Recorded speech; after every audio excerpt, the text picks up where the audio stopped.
a home for nonsense, homosexuals, allies, and nerds.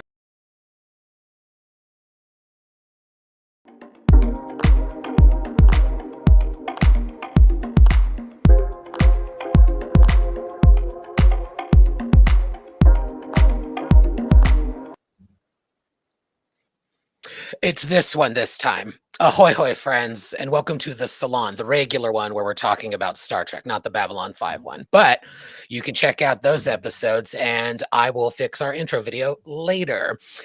Tonight, instead of talking about Babylon 5, we're going to stick with our regular schedule and talk about Strange New Worlds. That's right. Season 3 is coming next week, and so we are getting ready by taking a look back at seasons 1 and 2, our favorite moments, our least favorite perhaps, and just, having a good time with it. And hopefully all of the technical glitches are behind us, but you never know. Let's beam in the crew to start talking about Strange New Worlds. Let's start with Matt. How are you, buddy?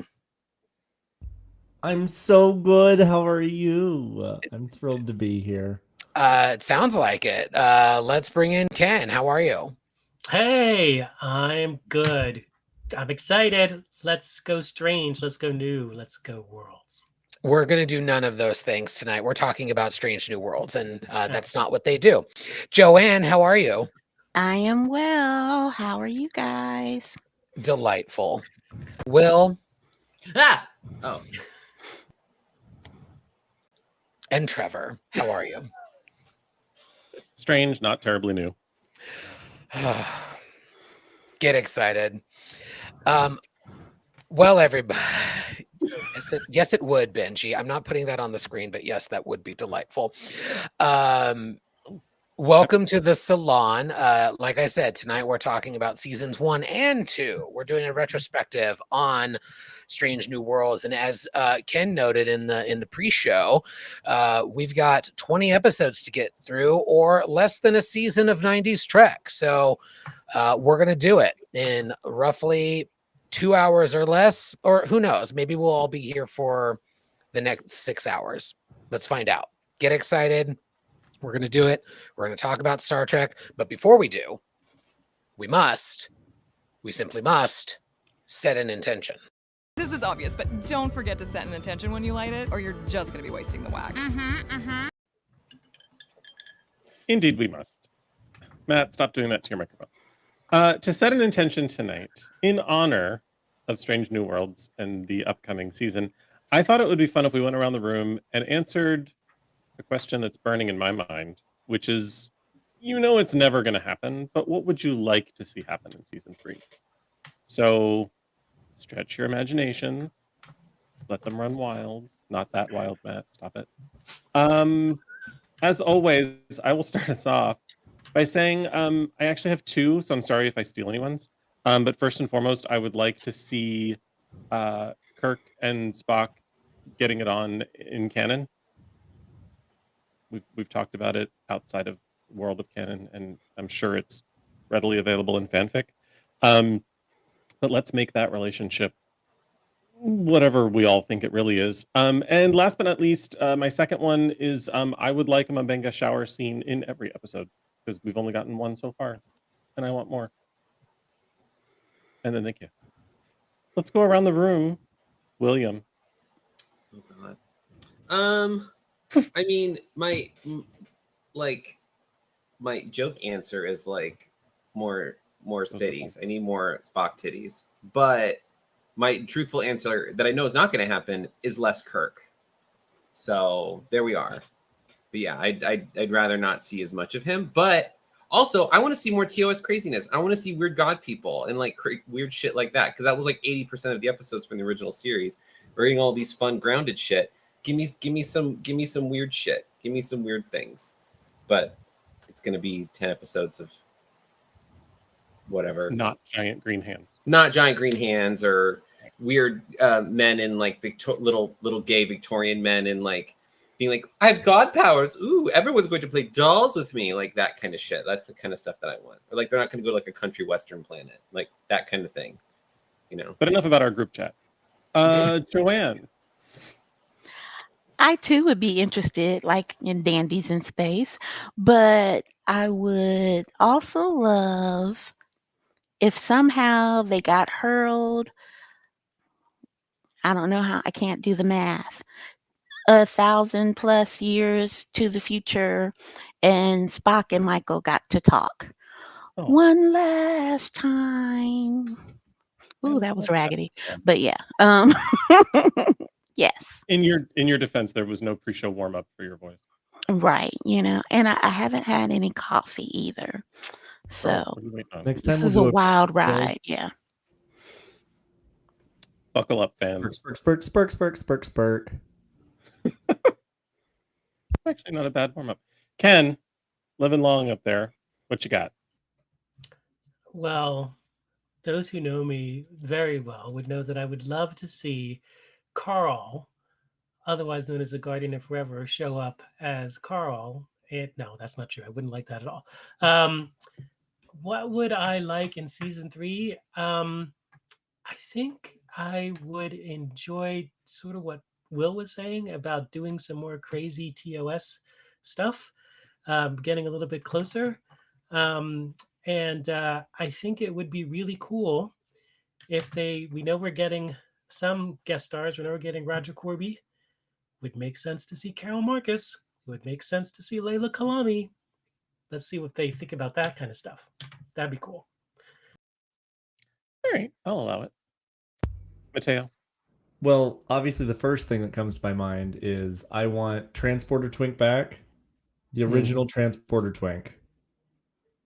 How did you already have this queued up? We know you, Matt.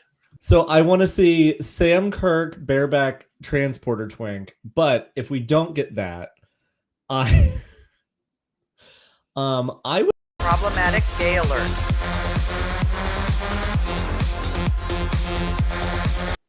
See, I'm just used to pausing for a second after I say anything.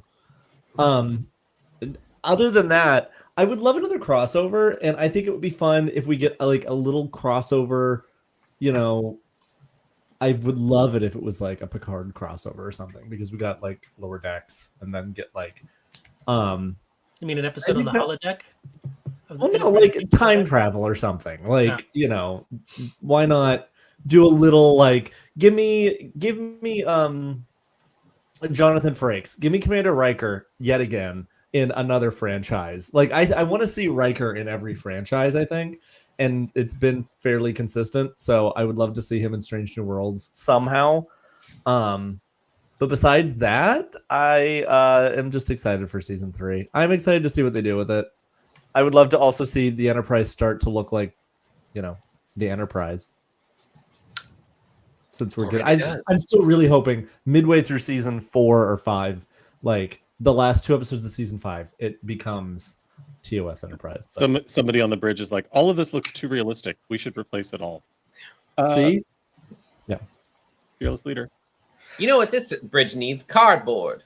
We need to soften it. All of this should be more flammable. Let's replace it. Fill it with asbestos. I was also going to say less Kirk. I would love to see strange things, new things. I'm indifferent on the world's part, but I'm not going to sound like I love this show tonight, but I do. I love most of Star Trek, and I don't feel like this show has matched the potential that it had in Disco season 2, and from the hype and bits of season 1 that we'll talk about, bits of season 2, it plays it safe, and I would love for them to stop playing it safe. And when they say take big swings, they don't just mean, oh, they burst into song, but like they actually say something. They don't dance around murder might be bad, and it just, God, this show pisses me off as much as I love it at the same time. Wait, what if they go back in time and they had to kill Trump? You know what? Take big swings. Or just beam him somewhere. Which is obviously a huge joke. So those who are watching this and scouring the internet for random words that Matt says for some fucking reason on a live broadcast. There is no need for the Secret Service to visit anyone here because that was not a serious comment, because time travel doesn't exist. And that is a set intention. Thank you, Trevor. With that, we are going to talk about Star Trek Strange New Worlds. I don't have a fun video for this transition. If they're not going to put in effort, why should I? Let's talk about season 1. I'm not going to tolerate this Strange New World slander tonight. Fair enough. I enjoy it. Joanne. You know what? I'm not either. I actually really enjoyed this watch through. I enjoyed it a lot more than watching it week to week. I really enjoyed it this time. Why? The first season I thought was great. Well, I mean, if we want to get into it, like overall, I thought it set a nice tone. I thought it kind of left the kind of dour, dark stuff that we were dealing with Picard. It wasn't trying to fix anything like Discovery. And it kind of, I found the characters likable. Yes, was I tired of Ortega's quipping every time she had to fly the fucking ship? Yes. But like, other than that, I think Rebecca Romaine gives a solid performance this season. I like La'an more than I liked her the first time. Uhura, I thought is fabulous. Ethan Peck as Spock, I think, is great. I think Anson Mount is good as Captain Pike. I mean, overall, I think the season is pretty strong. There's maybe, once you go through, I'll remember like specifically which episodes I thought were duds. But overall, I like season 1 more than season 2. Me too. I Agree. thought it was really lovely. I liked it. I really yeah. enjoyed it. I think they had some strong episodes, like I think the first episode's a little weird, but like I think once we get into like Uhura's episode with the music and all that, I thought that's a great episode. I think it sets the right tone for Star Trek by revisiting the past, but there was something comforting about it because it felt closer to what we've normally dealt with. But it looks amazing. Like the production value is fucking incredible. Like just across the board. Like I was watching and thinking about like the uniforms and how like they're everyone's almost wearing a different thing, but they're specific to their job, so it feels more real and lived in. Like sets are gorgeous. They took enough. I think bringing it into the into 2020. What was it, 22? When was it? I don't remember anymore. But bringing it into the 21st century. I mean, doing that. I think they updated everything where it felt like instead of it being like, if we're going to compare it to like the Abrams movies, the Kelvin movies, it doesn't feel like they're trying to like forget this stuff. It feels like such a loving homage to the original series. It really does. I really loved it. I really did love the first season. Second season I have problems with. And like the Gorn stuff I think is interesting. I don't mind if they retcon them. I don't mind. I really don't, because they made them kind of, sorry, Ken. It's a dude in a rubber suit. I'm sorry. And he's in one episode. And I think making them kind of terrifying and giving them this enemy that they can't really talk to, and they kind of piece it together. You can see the thread that leads Kirk to dealing with them later. So it's nice to see that. And I think the season finale I thought was great. I mean, I have problems with that uniform. We won't talk about it. That fucking monster room, they fucked that thing up. I don't know what that strap is doing, but it drives me fucking crazy. Anyway, but I think overall, I think it's a great first season. I would venture to say it is the best first season of Star Trek we have gotten. I think agree. I think it is the best first season of Star Trek we have gotten. And I think close second is probably Prodigy and then Lower Decks. But everything else, whatever. But I think this is probably the best first season of a Star Trek we've gotten. Okay. Sorry, Ken. Sorry. You can drive over here and we can fight. I will kick your ass. But I really do. First of all, you will not kick my ass. It's not. I'm fairly confident he would. He's tall. I got these long dancer's legs. But yeah. Anyway, yeah. I really did enjoy it. I really, really, really, really did enjoy it. All right. So that's season 1 primer. Very helpful. Let's go around. What was everybody's favorite episode in this first season? Matt, you want to kick this off? Yeah, I would love to. Let me pull up the I'm literally going through it. The funny thing is, Ryan is literally watching it in the living room right now because he is obsessed with Strange New Worlds. He watched the first season and he cannot stop watching it. He thinks it's absolutely incredible, and I agree. I forget, but now it's running together, which is in season 1. I have to echo first while I pull this up. I absolutely agree that it is an incredible, like, Do you want us to come back to you? Matt can't type and Yeah. talk. Matt can't type and talk. well, no, I was gonna say like rendition, but that's not like it's like the perfect love letter to the original series in 2023 or 2022. Like, I really do think that this was now season 2. Yeah, it's rough. There half of it, I would say, half of the episodes are pretty rough. Season 1, I think, hit it out of the park overall, though. Like, I think they did so many really incredible things. I absolutely loved that the very first episode, like right out of the gate, we get Pike saying, "Don't do World War III to your planet. We did it to ours," and building and filling in all of that lore that we never really we kind of got, but we didn't get from like piecing together, like even the stuff from Deep Space Nine that they fill in, with past tense and everything. It's just incredible, like what they did. So I don't know. Favorite episode? Let me look. This is absolutely no help because it doesn't give me titles. It just says episode 1, episode 2. Oh, there Girl, let's come back to you. Okay, that's Ken, fine. what was your favorite episode? You've had far less time with this question than Matt, but I feel confident that you're going to give us a brief answer to a brief question. So my favorite episode, only in the sense that they took a big swing with it, and I have lots of problems with it, but I'm glad that they did it because it's interesting, is the finale where they revisited Balance of Terror. And the reason that is my favorite is because, as messed up as it can be, it was the only episode of this series that made me excited about certain moments, made me quote dialogue, and make me say that even though the original series' first season is the best season of Star Trek ever, this episode's pretty good. Actually, the second season of TOS is the best season of Star Trek ever. But which is not a first If season. you're good, if it's you're called second. declarative statements, Ken, you better make them right. Don't start correcting yourself now, Mama. It's the best first season is the original series. Without it, there would have been none of this shit. So Girl, who that's cares? all I got to say. I mean, that's Still a not good. technicality.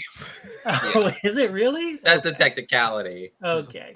It is true to say that without the first season of Star Trek, that we would not have had other Star Treks. That does not mean it was the best Star Trek. Also, I want to answer and say I still think it was the very first episode, Strange New Worlds. I'm standing by that one. There you go. I just love how long it took you to figure out. Oh, the pilot, actually. Well, okay, because I had to read through which I told you I'm going back and watching them because I can't remember which one's on. Like I was The thinking very first one. Which typing one? live Which on the one, internet. Which one came Like, first? hold on. Which one? Episode Which one one. was it? Oh, let him alone. Wait, was the first Let 'em episode of alone. Strange New Worlds in the first season? It all blends together. Okay.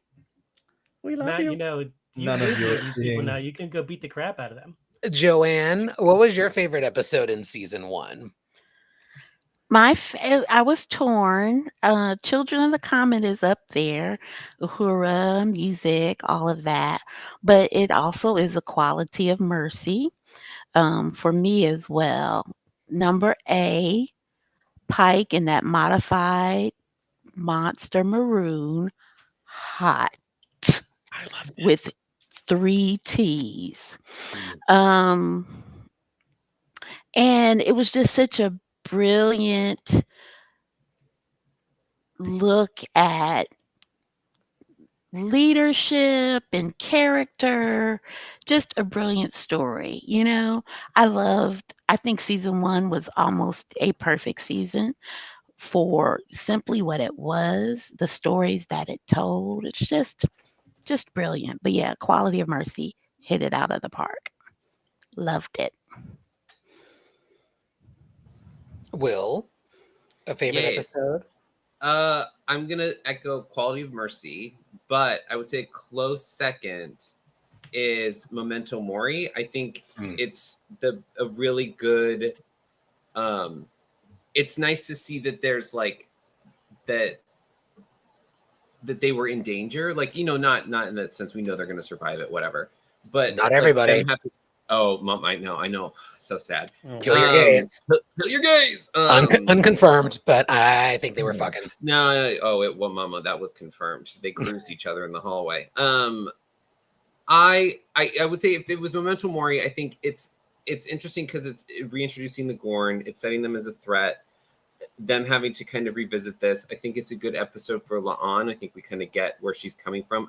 I will say that it gets dragged out a little bit too long throughout the next season. I'm a little over it, but like, yeah, I would say that one, a close second to that. I think Quality of Mercy, I think, is a great spin on a classic episode, and seeing how, and it's a wonderful close to Pike's character arc because he's so concerned about what his fate is, and it's him kind of accepting it, not because of the ripple effect that this has on the rest of everything around him. So it makes him kind of stop thinking about himself because he was very concerned about himself dying. And instead of thinking more about how this is going to affect kind of everything else around him. And there's also a really lovely scene between him and Una where she tells him that it's not, every scene I think between them is really fantastic. But yeah, I think Quality of Mercy is great. That Monster Maroon, they have to fix that strap. It was too much. I was like, Mama, just pull it across straight. It just was weird that it was like down over here. Other than that, Pike was still hot in it. But no, those two. Trevor? I can't believe that I get this one all by myself. The Serene Squall. Nope. I'm going to close out this one, and I'm going to agree with you. But start it. Not since Khan has there been a single episode villain that, in my opinion, could carry a movie if they needed one.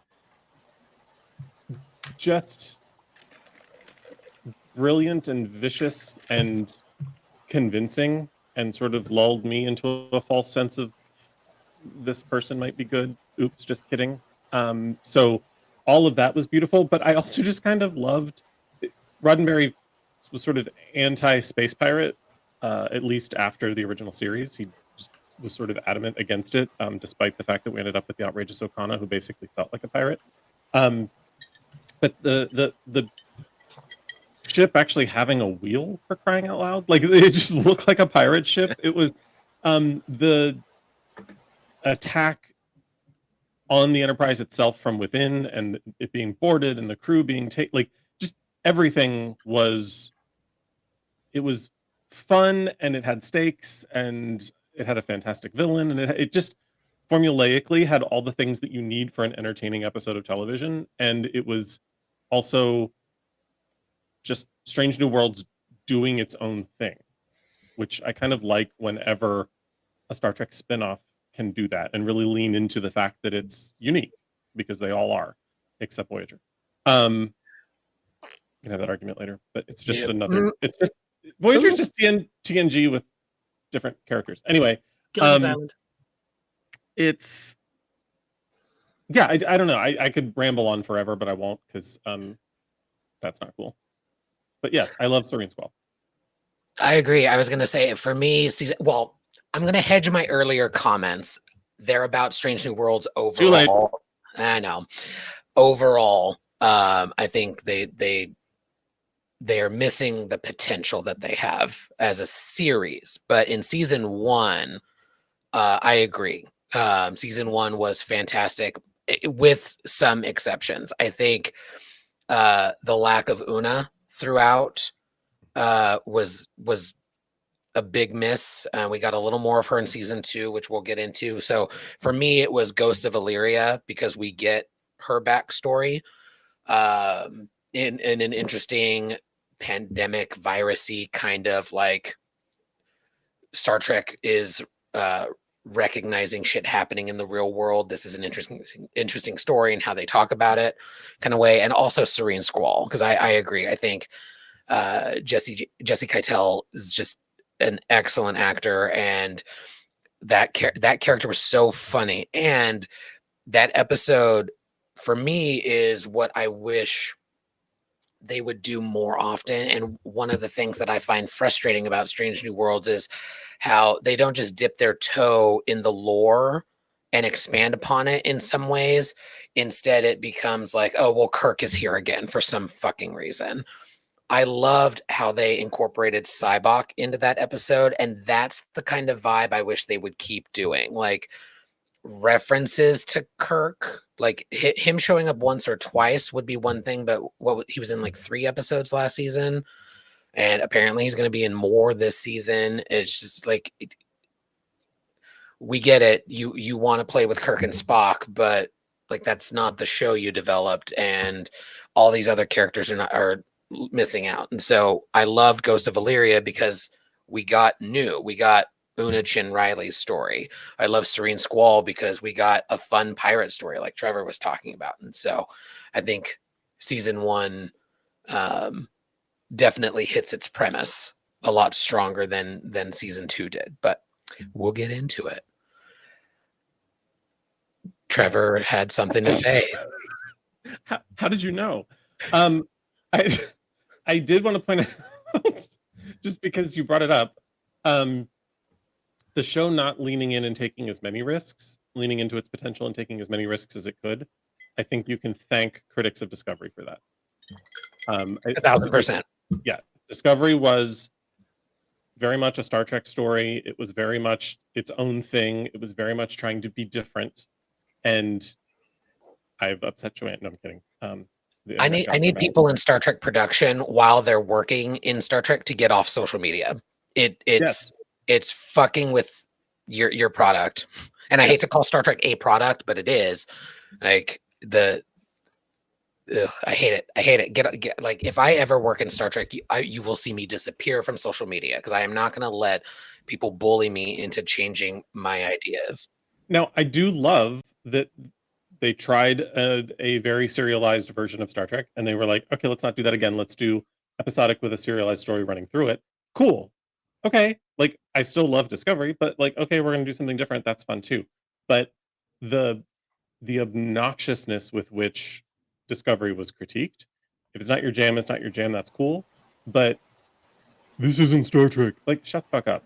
And the overwhelmingness of that negativity, I think, as much as we loved Pike and wanted that spinoff, and I think it only happened because fans jumped up and down, and that's great. I think its lack of je ne sais quoi is the result of fans being assholes. Agreed. It's very safe. But I still really like it. So Trevor, let's talk about each episode. Let's talk about season 1. Kick us off. Sure, I'd love to. For those of you who've never seen a Thumb War, these descriptions are going to be just as bad as they are during Thumb Wars. Season 1, Episode 1, Strange New Worlds. When one of Pike's officers goes missing while on a secret mission for Starfleet, Pike has to come out of self-imposed exile. He must navigate how to rescue his officer while struggling with what to do with the version of the future he has been given. Great episode. Great way to kick off the show. Sets the vibe. Minor quibbles. The minorest of quibbles. Beaming something directly into Spock's eye. A little silly. But other than that, I also wish they kept Pike's hair. Is just that Twink's ability. It's not his ability. It's the tech. But good for him. Gays have to excel. Gays have to excel more than their straight counterparts. That's why he's on That's why he's on the flagship, and he was so good. And guess what? They treated him like shit and didn't give him enough airtime. So he's like, I'm not teaching anyone else my tricks, and that's why we regressed for like 50 years. Okay.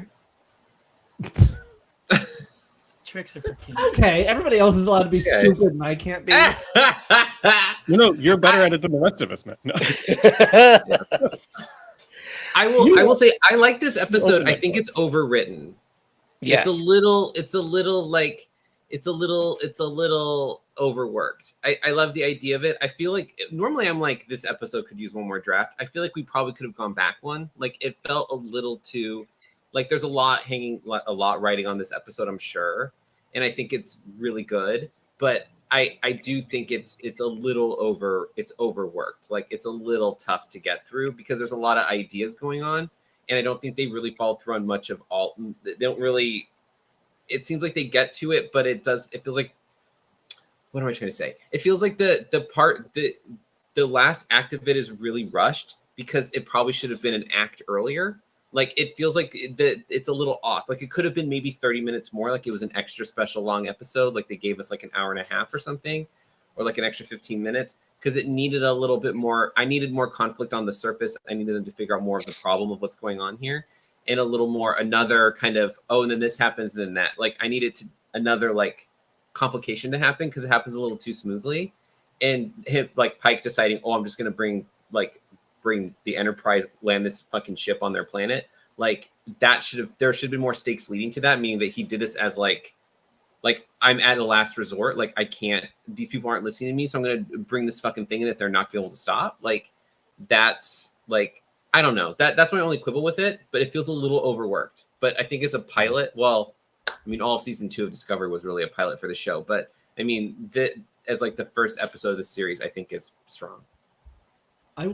It makes me feel like it was one of those moments where they felt like there was so much riding on it. Like we have to load everything into the van because we have to make a good impression on mom and dad type of thing. Like it was like they just thought so hard about everything. And I could have done without as much brooding Pike in the beginning. Like we could have cut some of that and gone more for seeing him get his captaincy back on the planet, like what you were saying. Like make them have to go through more and make him have to go from this like, oh, I don't know, to like, oh, this is why I'm in Starfleet. And like that like ramp back up. It felt like he was like, no, I'm not gonna do it. I'm not gonna be a captain again. Then he's like, oh, all right, I'm a captain again. And then just like, okay, we're back. I would have liked to see a little like, no, I'm not gonna do it. I have to do it. Then he gets onto the mission, and then it's like, okay, the rust falls off, and we get back to it. Because I do agree that it felt like it needed like 10 more minutes. It should have been a longer episode. Yeah, I just need a little bit more of this episode, just because it felt a little, like I said, it felt a little rushed. Yeah, But, and then all of a sudden he's like, yeah, join the Federation. Like, oh, okay. Yeah. Do you have that authority? Yeah. Well, who knows? But yeah, it's an interest. I like the idea that technology used for good can also be a weapon if put in the wrong people's hands, or they're making a warp bomb, which is something we've never really like.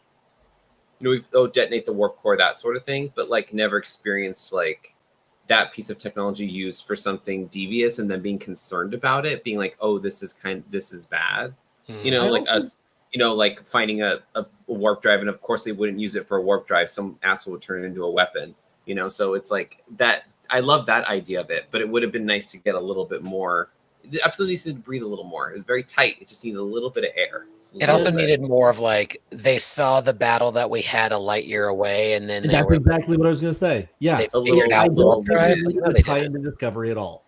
We could have just said, they're the first species that decided to build a bomb out of this technology. Then, like, they still harness matter, antimatter.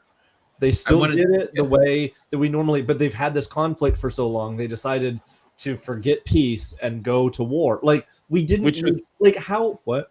But that's fine. Let them blow themselves up because of the Prime Directive. We had to have a reason to get involved. So it had to be our fault they developed it in the first place. Okay, but then like say like something fell to, I don't know. It just like, oh, they looked at it from a light year away and then managed to figure out. Like, I would have liked something to have crashed on the planet or something, and them backwards engineer it. Yeah, one of those Baul fighters or something. Yeah, one of the 97 fighters that were on the Discovery. We can use this. We can use a spectrograph now to analyze the chemical composition of another planet's atmosphere that we've never even sent a probe to. I don't mind saying, what kind of explosion was that? Oh, that looks like matter and antimatter. What a fun idea. I buy it. I buy it. Like, it wasn't bad. I'm just thinking, like, it was a little. Little It just felt a little like we got to get this together, and we have to tie it back to Discovery, and we have to have. There's so much writing on this. Like it just felt very. But it's also still my favorite because it's like very Star Trek. It's very like the needs of the many, learn from us, don't make our mistakes, build lore building. Like I don't know, I still loved it. But the thing for me that I liked about this episode, which has nothing to do with anything you guys are talking about, is the reluctant captain. If you think about all the captains through the 60 years of the show, or at that point, whatever, 55 years of the show, we've had various captains, like you've had like Kirk in the motion picture, just throwing somebody over the side because he has to get the Enterprise back. Here you've got Cisco, who doesn't want the station, and now you have Pike, and you have a situation where this guy knows his future. He knows what's going to happen to him, and he's just not anxious to dive back into it. He's the reluctant captain for very obvious reasons, and it's an interesting character study to see, okay, how are we going to take this guy who has to basically say, yeah, that's my future. I'm going to just have to face it, and I got to get back in the game. And what does that look like? So I think as a character study for the character of Christopher Pike, I think this episode, obviously it continues beyond this episode, but this episode I think did a great job of really showing a character study of him, and that to me was one of the biggest pluses, because you see him basically say, all right, you guys are going to face World War III, and there's a parallel to that, to the idea of saying, I'm facing my own World War III because I'm going to, get the rays that are going to put me in the wheelchair. So we've all got to face this together, face our futures together, and we have choices. And I'm making a choice. This civilization's got to make a choice. And I think that's what this was all about. And I thought it was very well done. I realize that I'm the official record keeper, but I'm just speaking it out for evidence for all to note the date and time. I agree with Ken.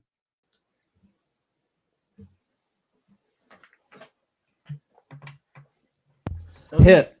Hit, shake. I can hear shake left. It was at 8. All right, let's move on to the next favorite. We're not going to go through every episode, but we'll talk a little bit deeper about the favorites of these seasons. Let's talk about the next favorite, which is actually just episode 2. Trevor, episode 2, please. Season 1, episode 2, Children of the Comet. While on a survey mission, the USS Enterprise discovers a comet is going to strike an inhabited planet. While trying to unlock the comet's secrets, Pike and Number 1 deal with a group of zealots who want to prevent any interference. Joanne, this was your favorite. Do you want to kick us off?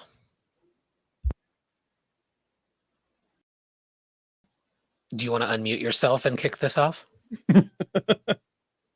Uh-oh. Oh, no. The internet is mad at Joanne tonight. Still can't hear you. I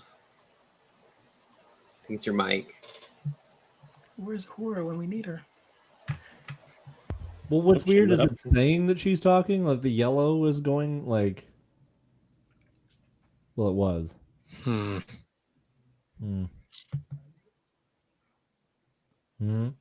Well, while Joanne's working on these technical difficulties, who else had thoughts on this episode that they wanted to share?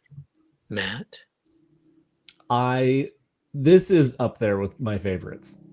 And from both like a production standpoint and a storyline, I absolutely loved that the alien captain, the protectors, I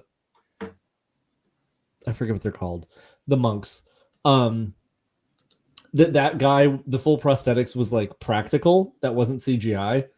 And that's just incredible because humans are great and can make fantastic things, even without computers. And I loved the idea that this, the Mahanij was like clearly some sort of like trans-temporal, like, deity figure. That it was just one of those. I love the juxtaposition. DS9 does it well. All like when you have that like science versus spirituality that Star Trek sometimes doesn't like to talk about, but then does really, really well sometimes.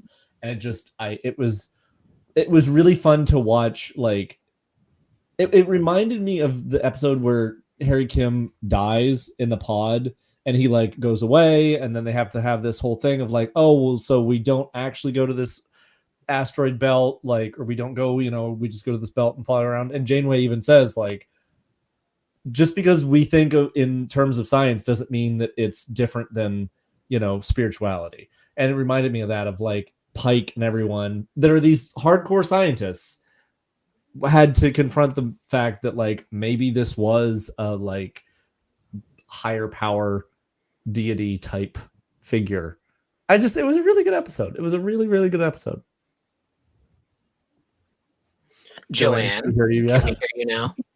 I don't know. Can you hear me? We can. Joanne, tell us why this was one of your favorites. I really love this episode. I also like the fact that they didn't just come in with people who have faith or dumb kind of attitude. But I really loved the way it kind of used Uhura to mimic a little bit of Nichelle Nichols' story, and just her, not sure this was the show for her, and her not wanting to stay and kind of doubting that. And, Spock kind of stepping into the Martin Luther King role, like, we need you, like, and we'll be better because of you. That was just really touching and really brilliantly done. And again, just taking familiar topics and tropes and just kind of looking at them from in a very kind of Star Trek sort of way. Of course, music would be the solution, and it's her skill and language and the power of connection. Pike understood it because he had this conversation with her and was like, hey, wait a minute. I mean, the power of relationship. And I just love the kind of leader that Pike is, that he's really very much about people and relationship and consensus. And I thought that was kind of brilliantly shown in this episode as well. So one of my very favorites. Also, as a huge Uhura fan from Jump, I have to say that I really, really appreciate, with one other exception, and it was in Star Trek V, and there's even a little bit of controversy behind that. Nichelle's voice and her talents were never really used in a way that was appropriate or proper. Like this just seemed like such a cool way to showcase the character's talents as a solution to a problem. Yes, in Star Trek V, there was, the fan dance and the singing, and I know Nichelle didn't actually get to voice that, which is weird and odd. But I really, really enjoyed the fact that that both the actresses and the characters' talents got to be the part of the solution. Yeah, I like this episode. It's really fun. It's like a good it feels very Star Trek, and I think giving it made me reminded me. I think I watched this around the time that we did our Babylon 5 episode, where we always talk about how Babylon 5 seems to do religion very differently from Star Trek, where Star Trek kind of ignores it. It's very ambiguous, and it always seems something kind of primitive, and it's always linked to something else that's like science based, like the prophets are actually wormhole aliens, like that sort of thing. This, with the religion of it, I think it was funny watching it, because I think I just finished our taping of that and then watched this episode, and it made me think about how this time it was kind of funny that the protectors of the asteroid were like, look at what just happened, and they're like, like, it was like, oh, we'll let you have it. It was like, it was kind of a fun little, I don't know, I liked it felt very like that's how Star Trek's going to do it. I don't know. It just felt, I don't know why it like tripped something in my brain where it's like, oh, this is like a very Star Trek episode, down to like how it was something very human, that kind of music being the human thing that kind of solved the problem, someone's skill, someone being talented at their work, someone taking pride in their work, coming through his character development, but also like religion being like kind of laughed at. But then they're like, well, I guess it was supposed to do. And they said it made a course correction and did all this stuff later. Like, they kind of wrap it up in a nice way. It was just funny. Just like in the context of my viewing of it, it made me kind of enjoy it more, because we had just had a discussion about like the juxtaposition between these two shows and how they treat religion. It tickled me for some reason.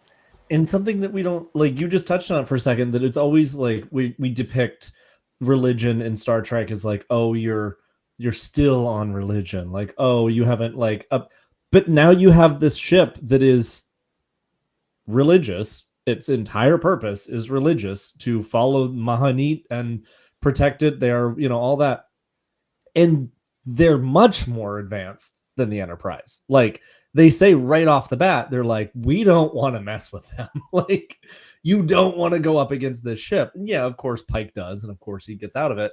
But it's one of those things where it's like, these are not backwards people. Like, these are not like, oh, good for you, you still pray to your little god. Like, this is like, these people have been doing it for millennia, and they have this because they have this faith, and they have seen this faith, and they believe in it. And it's just like, it's almost like, to your point, where they, at the end, they're like, yeah, we know. Like, congrats, science boy, you figured out that, like, our God is legitimate.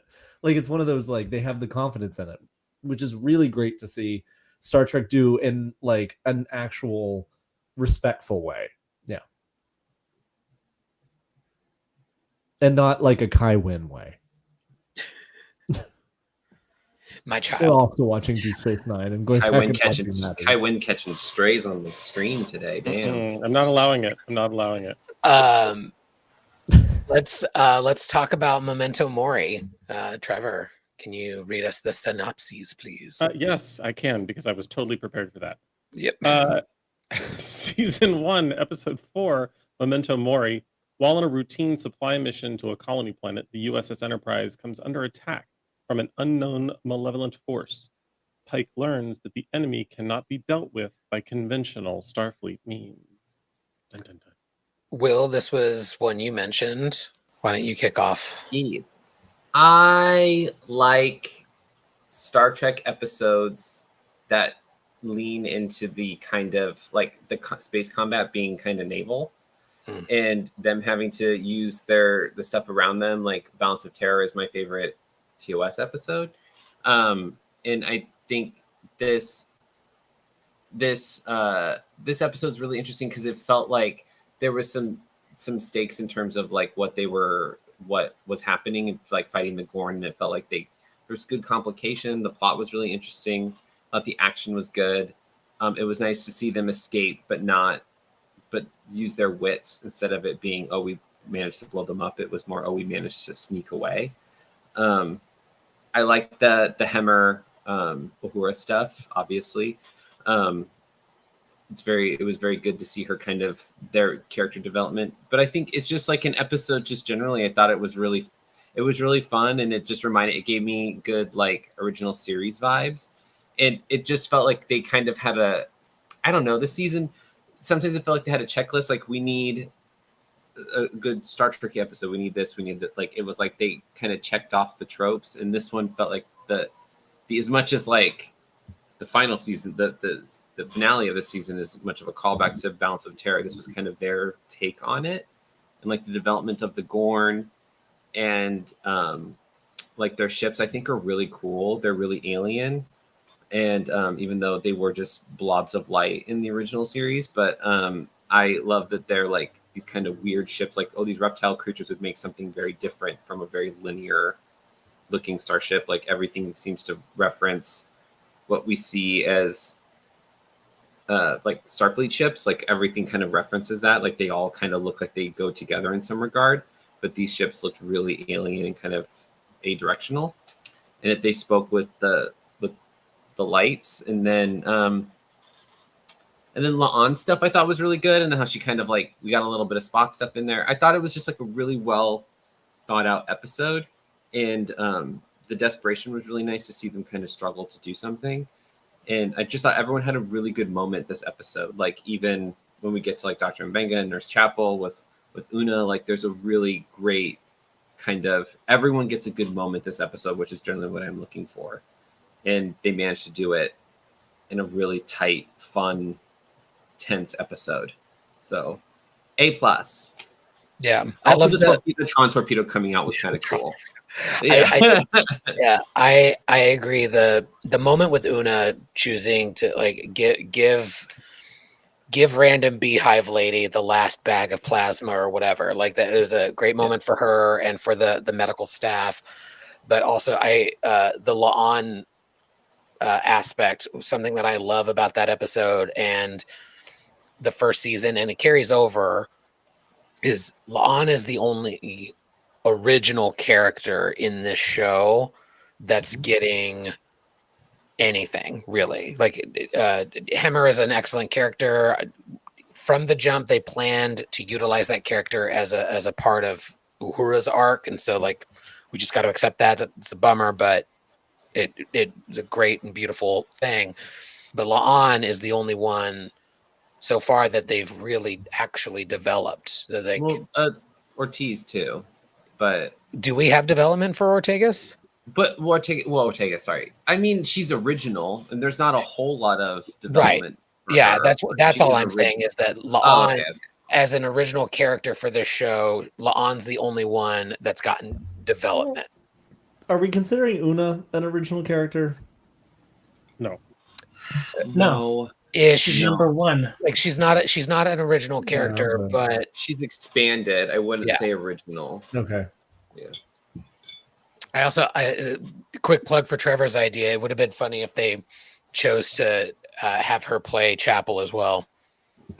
I'm just saying, the voice of the computer. Put her in a blonde wig and just it would work. It'd be fine. All right. Anybody else have thoughts about Memento Mori? I love a Starfleet holiday. Yeah. Everyone better. That was I forgot that was this episode too. Yeah. But I love a Starfleet holiday with bling. Like Yeah. we get a little keepsake. Bling that's almost impossible to see on screen. That's my only. Come on now. Like it should have just been like big old like models of the ships. Just Discovery's giant ass nacelles across Spock's chest. Yeah. Like look, Discovery. There's enough space there. Yeah. Just fill up those spitties. look, Discovery saucer spins. Yeah. But we're not allowed to talk about. But we're not allowed to talk about why because it's classified. Yep. Episode 7, Trevor. Season 1, Episode 7, The Serene Squall. I wonder whose favorite this was. While on a dangerous humanitarian mission, the crew of the USS Enterprise stumbles into a harrowing game of leverage with the quadrant's deadliest space pirate. Trevor, why was this one on your list? Kick I off. fucking love this episode. Because Captain Angel's a badass. Because it actually makes ship's counselors or counselors in Starfleet canon way before it ever was and should have always been, because mental health is health. It is just a fun romp in an otherwise sometimes too serious season. I mean, there's some silliness, especially in Spock Amok, which we didn't talk about, and that's fine, because it wasn't anyone's favorite. But I wonder why. That said, it's silly, but it's also serious. It's silly with stakes, which I enjoyed. Like I mentioned that earlier in my first kind of run through of it, and it's just visually very pleasing for many reasons, including the spitties, which aren't as prominent, but there was some seduction going on, and I love that. Also, I failed to mention your callback, Stan. You pointed out the Cybok thing. Fucking hang a lantern on Cybok. I'm sick and tired of us pretending like Star Trek V didn't happen. Just because Gene didn't like it, it happened. We all saw it. We all watched it. Of course it happened. William Shatner's a shitty director. Get over it. Spock has siblings and doesn't talk about them. And there are more that we probably don't know about.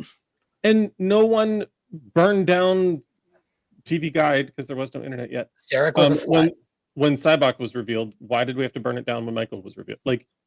Spock doesn't talk about his family.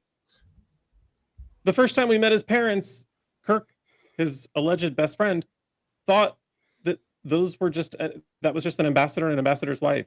And then Spock had to say, those are my parents. Those are my parents. Dun, dun, dun. And then we went to commercial. So it's the most relatable thing about Spock. Right? He's not talking about his family. Yeah. And understandably, the Sarek family is not one you want to chat about. Like, it's all kinds of trauma and fucked up. Like, nobody, like, I get it. He join Starfleet to get the fuck away from these people. It's fine. Anyway, I love this episode. Agreed. It's campy. It's fun. Captain Angel is hilarious and menacing, and they got away. So we need more of Captain Angel. I fucking hate and love Captain Angel all at the same time. Yeah, and that's on you. And that's on you. With the phaser, just like making a point with it. It's so great. More people should make points with phasers. I also on the Serene Squall, the moment between Una and Pike being like, "Oh, we should do an Aesop 4 or whatever the hell they said." Like, I love getting, like, I would love to see some flashbacks of them in future episodes, but I also love in episodes like this where their communication, it further develops that they know each other very well. Like, we're gonna cause a mutiny. And I also love they used Pike's like cooking. Like, Yeah. I think your crew needs a good meal. I'm gonna start a mutiny with it. Like, you know, it was fun and campy, and that's what TOS was, and that's what this needs to be. Giant But wine. it pulled it off without that annoying song that TOS would always. True. Yeah. No. Well, What meal would you cook to instigate a mutiny? I would cook a quiche. I would. Ooh, beef Wellington. Oh, there we go. Chicken piccata. Chicken piccata. You guys are picking really long things to cook. You Quiche is need not time hard. to Yeah, you need time. I didn't say hard. I said it's going to take a while. Oh, We- well, We that's the point. we need to start a mutiny, and y'all are doing shit that's going to take. Stanley's gonna do cup of noodles. What are you Oh, gonna yes. do? Listen, Boil Mutiny- water. Boiled water. Pour the Phaser. water. mutinies and chicken piccata take time Yeah. if you do them right. And a Joanne, beef what do you Wellington cook? has layers, and you gotta get it all together. You gotta get it at the right time, the right temperature. See, cup of noodles. What you doing, Joanne? What you bringing to the mutiny cookout? You know I gotta make a red sauce and some Period. meatballs. Yes. Obviously. Audience, go off. What would you make to start a mutiny? What would you start a mutiny with? Start the mutiny now. Ooh, dirty fast curry. Oh, Oh, okay. go ahead, Joel. Any final Wait, thoughts I on wanna know this? What? My final thought is I want to know what Ken's cooking. Oh, Yeah. right. Ken's ordering you out. cook? For He's can I DoorDash. cook or can't I? He's door dashing. What are Um, you cooking to inspire a mutiny, Ken? I don't know if you know this, but we're on a show right now. We're on a show right now, yeah. I'm really good at making a really nice brisket. Nice brisket. Oh, also takes time. Also takes time. Thank you, Ken. Fuck, this is the second time in It is a for full understanding meal that tonight, mutinies and meals take time. Okay, sorry. Yeah. Anyway, Stan, you were correct. We were wrapping this. It's fine. Let's take our time. Episode 10. Season 1, episode 10, Equality of Mercy. Just as Captain, wow. Take 2. Captain Crunch. Just as Captain Crunch, just as Captain Pike thinks he's figured out how to escape his fate, he is visited by his future self in a bomb-ass uniform, who shows him the consequences of his actions. Very Dickensian. It's an interesting synopsis that was written on Google. You can't trust the interwebs these days. I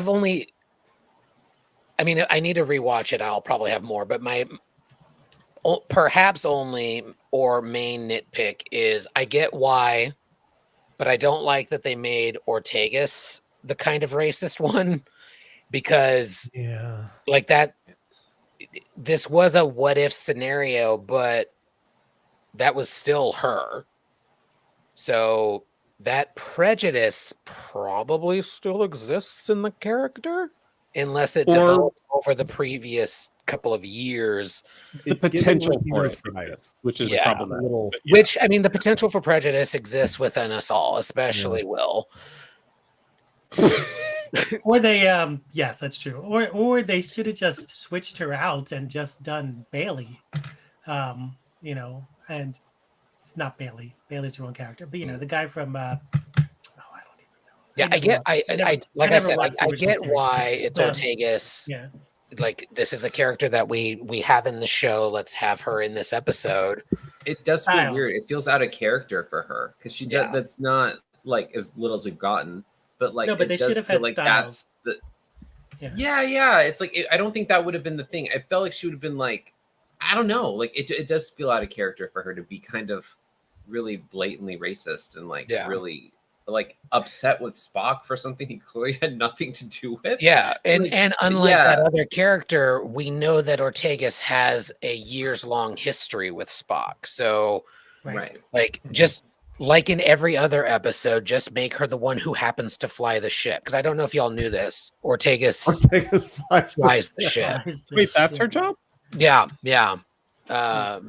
So just leave she couldn't make a quip, so she got angry. She's like, I can't make a quip about this. I'm gonna I can't make a quip, so I'm gonna be racist. Yeah. Actually. Stupid. So also, one of the things we didn't mention that I like about this episode is this idea that Spock is, universe saving. The whole thing that Spock gets killed, and looking at his character through the franchise and how that changes everything. I mean, the most important character, arguably in all of Star Trek, some people might say is Kirk. He's one of my favorites, but I think they would be wrong. It's canonically Miles O'Brien. It's canon. Yeah, that's true. It is great. Yeah. But it's why Colin can only be an STLV for Sunday. Yep. You're all wrong. It's Ensign J. Speaking of, next week we're going to have a special guest. Oh my God! Right from the Enterprise. I would die. No, I will agree that I loved that they tied it back with like, oh yeah, by the way, he does a lot of important shit, like reuniting the Romulan Empire and getting everything together and going off into an alternate universe. Like all of the stuff that we know he does, they actually, they're like, yeah, you fucked up. That was an important one.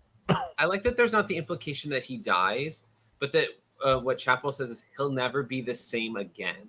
Yeah, right. Like that was worse. It was worse than death because then that space could be filled. It was like this man has been destroyed. Like he has a fate worse than death at this point because he's at least then he'd be released from this. But like it was like when she's that was what hit me a lot really hard this time through where she said he'll never be the same again. I was like, oh, like after we know how much he's gone through, like through the series, that this was the thing that probably early enough in his life where he probably, if this happened, if he was disfigured or something by Star Trek 6 or whatever, like he probably would have been able to bounce back from that. But this was like irreparable. Like it was almost worth. Yeah. Like Norman said, he got Spock's fate. Like that fate transferred to someone who was close to him. Mm-hmm. It's very interesting. That's like this, that he has to take this. He has to receive this kind of, this fate for for everybody. Yeah, it's a wonderful episode. I hate that uniform, but it is a wonderful episode. Okay, yeah, they didn't need to do this. Can we just do this right now? So I get the strap. I understand the strap. But this is the first time the Monster Maroon actually looks like you could go sit at a bridge console and be comfortable.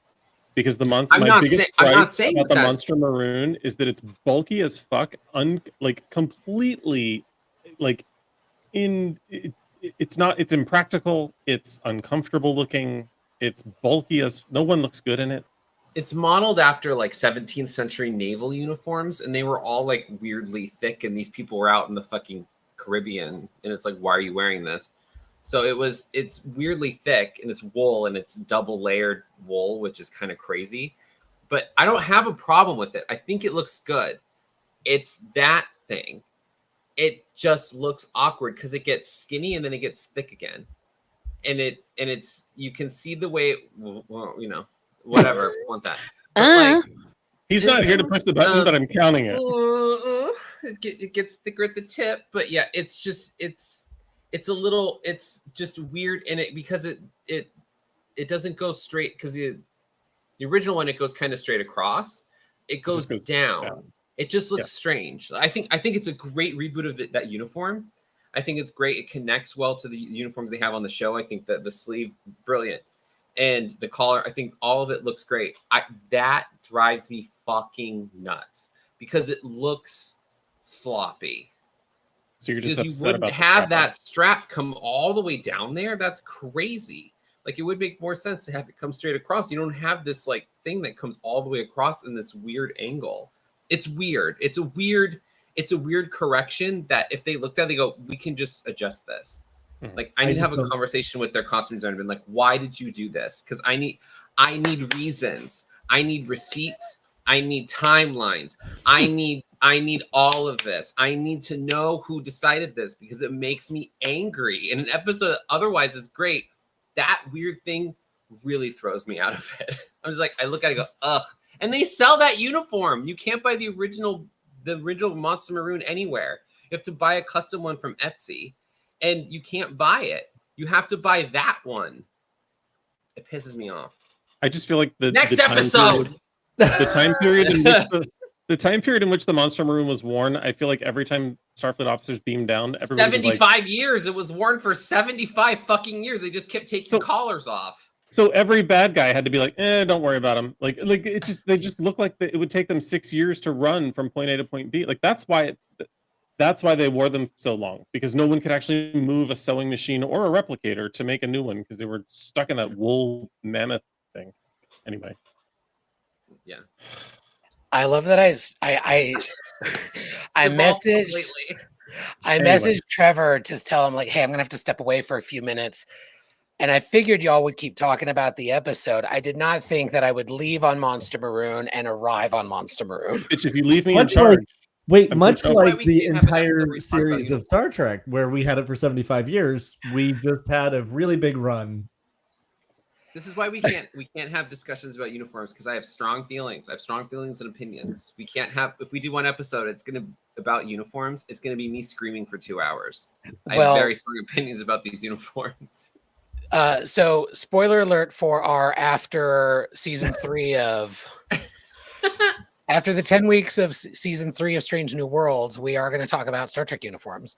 It'll be another. I just decided. News to It'll be Trevor 10 as weeks. well. Will and I Every will still be yelling at each episode, other.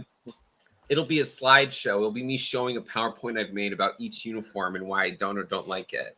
That's and all this you is will, what you you do will for the listen PowerPoint quietly. party. You will listen quietly. Everyone gets one comment. Listen. No one's listening to me. Just take notes. Just take notes. Does anybody have any final thoughts on Equality of Mercy before we move on to season 2? Joanne's ready to go. No, but I will have to say I do actually have to go before we do season 2. I love you all. Oh, I know. I'm sorry. Whatever. Wow. Boo. Boo. Boo. Everyone bowed to her. The queen of garbage. Is Matt the hammer of tonight's episode? He's dying at the end of season 1. he's dying at the end of season 1. Let's hope not. He's going to throw himself I out will this just window. Star Trek. He'll be back. Oh wait. I want to pass along one thing because Ryan asked me to say this. Yes, Ryan. When you guys talk about season 2, he wanted to say that as someone who is watching this for the very first time, the episode where Una goes on trial was one of the strongest episodes that he has ever watched, like of anything, because of how powerful and poignant and well written and just how much he loves Una and everything. So I will have to say that is a strong contender for one of my favorites as well, just because of the writing of it, not necessarily the pace and everything else. I think there's some issues with, we didn't need to reuse, Disco's headquarters weird, like circular room thing. But fantastic episode. I think season 2 is significantly less than season 1. It's still good. It's fun. I just think that they kind of were like, okay, we had a really strong season 1. What do we do now? And it feels like they kind of were like, I don't know what to do now. So Let's bring in the cartoon. I did. Those old scientists, great. They were like, listen, Lower Decks is just killing it. And they needed something. I think that was a really smart decision. I also love to see like the cartoon uniforms on real people, and that translated very well. But anyway, I Yep, digress. you're I gonna love set you Will all. off Have again. fun. All right. I will Bye. see you all. And as someone in the Joel, yeah, of course it was Joel. He called me out that I can just go back in time and join us yesterday Or tomorrow. Is and it true? tomorrow and tomorrow. Didn't Or you just say you tomorrow. had to leave? I feel like Jane. I was saying goodbye. Oh my god, Wow. goodbye. Bye. Bye, Matt's decided we're moving on to season 2, so let's do that now. Who has their favorites of season 2? You can't say those old scientists because we already know. Ken, what's your favorite in season 2? Well, for the same reason that I was interested in Equality of Mercy, I think what the heck's the name of it?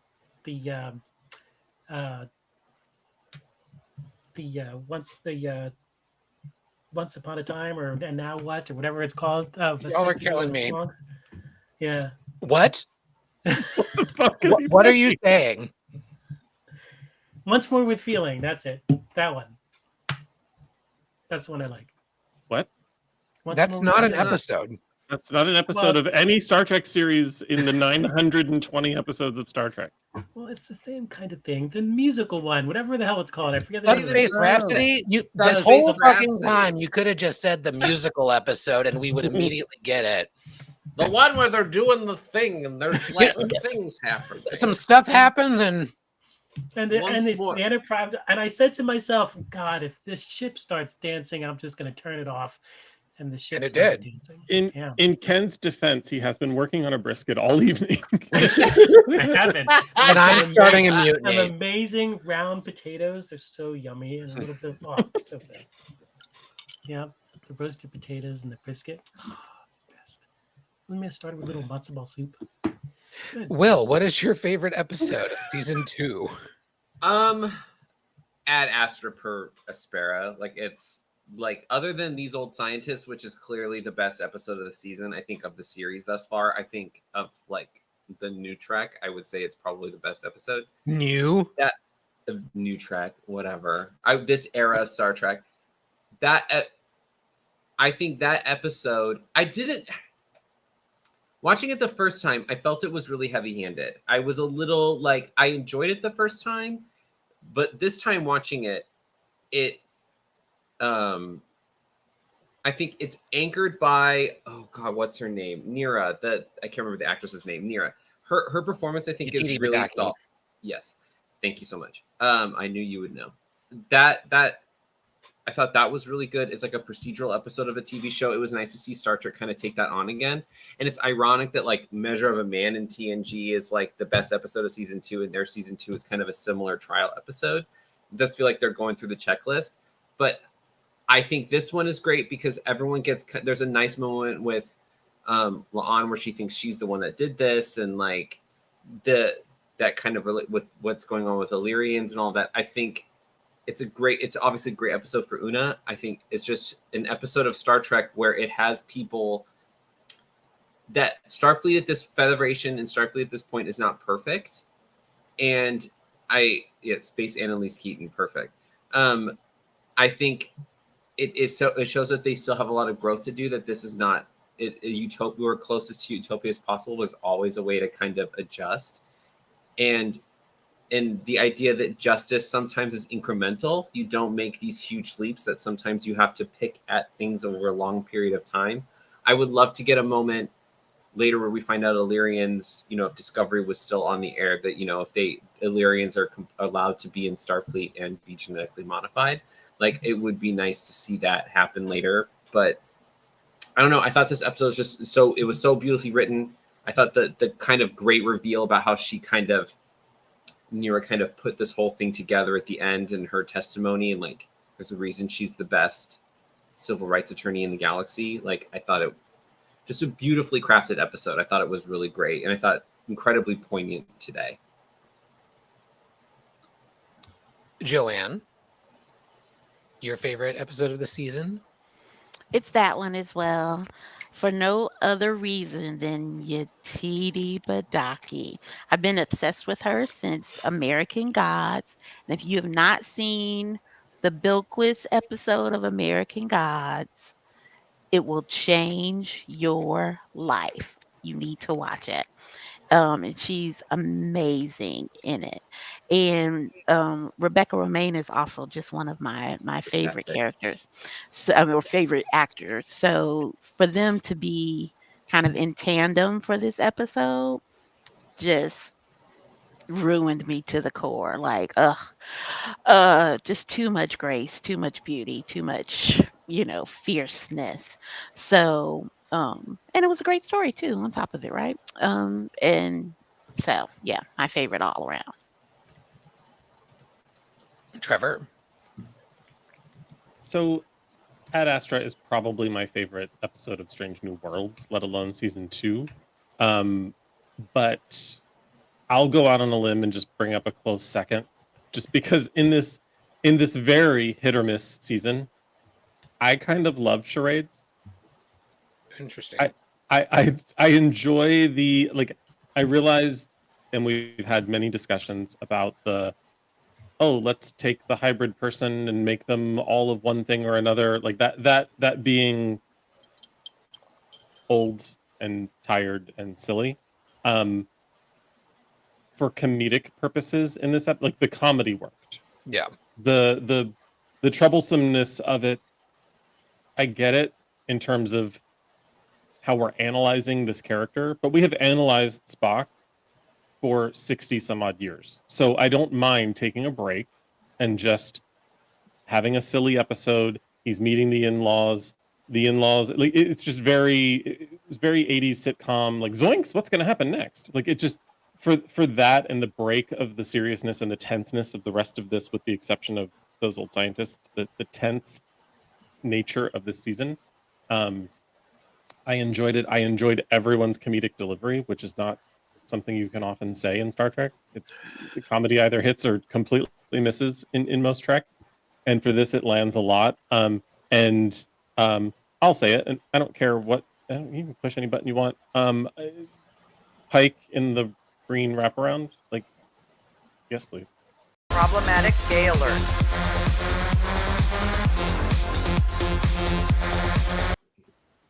Agreed. I just like saying Pike and wraparound in the same sentence. I know it's not whatever. Wrap around. Problematic gay alert.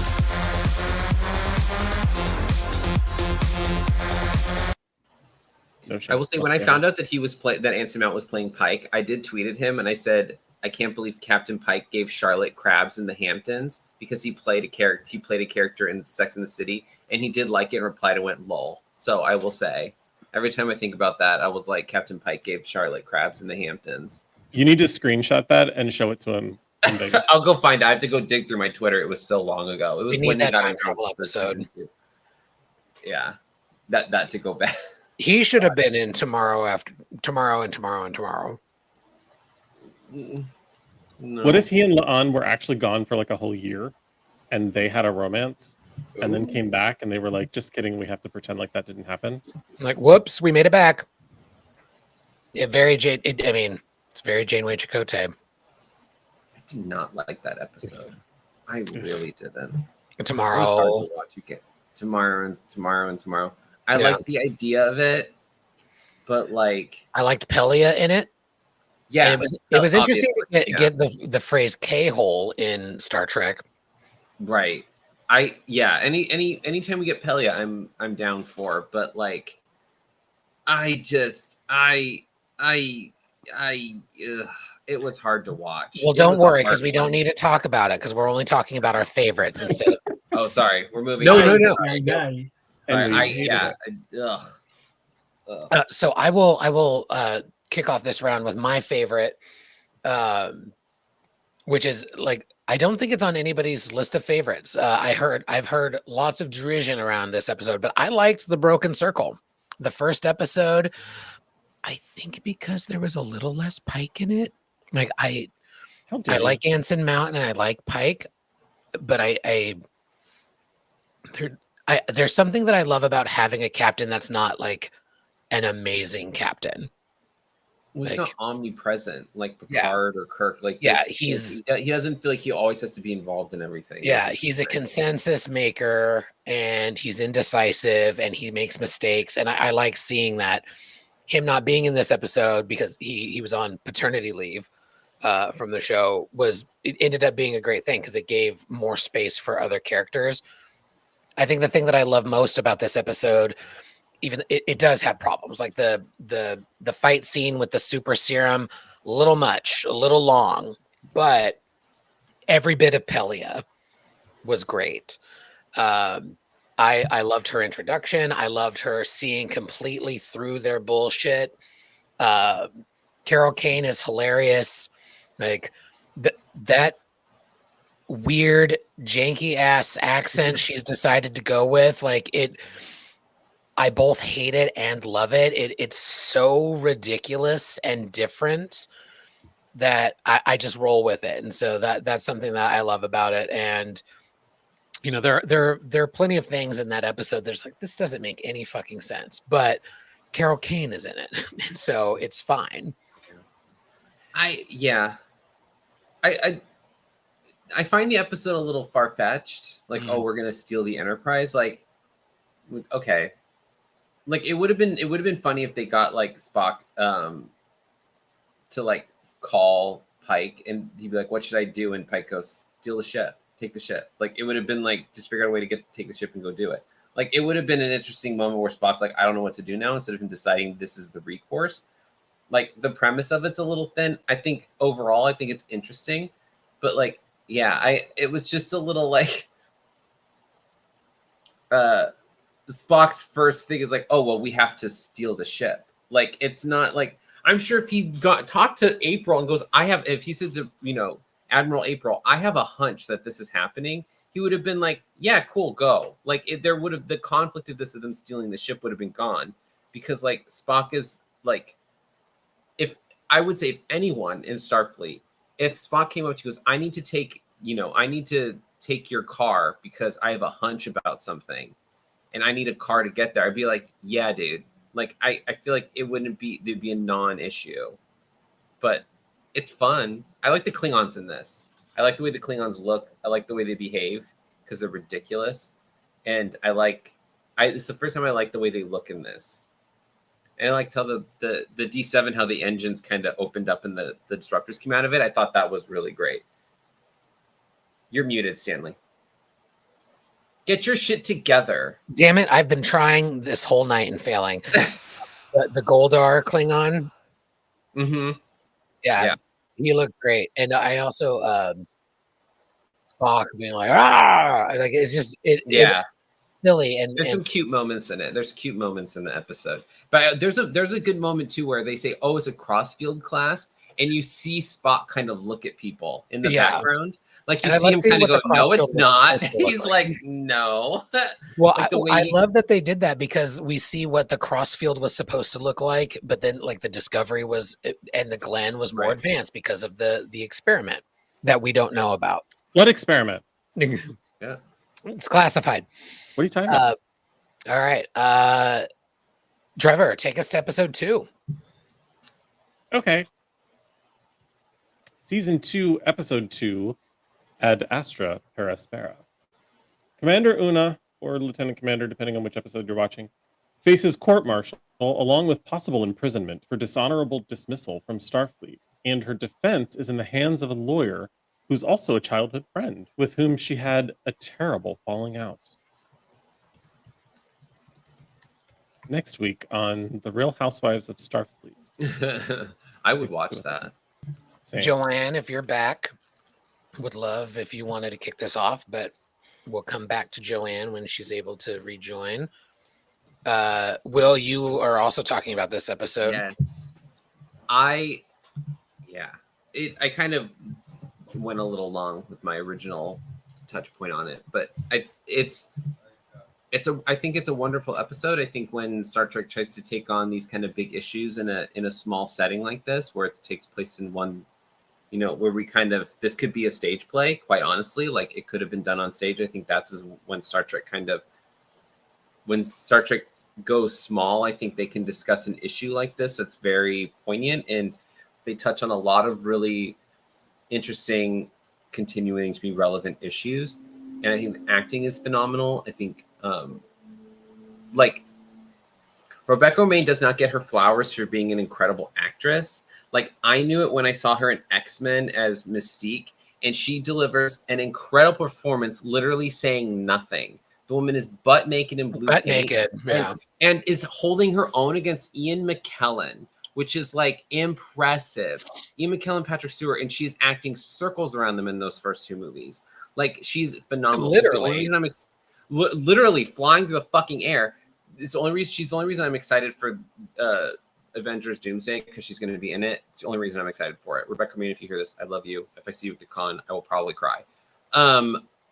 I adore her, and I think this is a wonderful showcase for this character. I think it gives Una as a character that we only see really before this only in one episode, and I think Majel gives an incredible performance and brings a lot of life to a character that's in the episode very little. But giving this much space to this character and giving her a backstory that is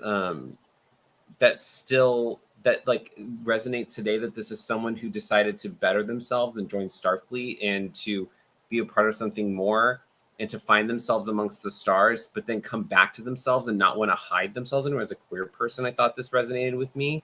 So like, there's a lot of like, I don't know, this episode hit harder than the first time. It hit me. It really ran me over with a truck, girl. Hit me with a shuttlecraft. It was so good. Like, this time through, I think I actually listened to it.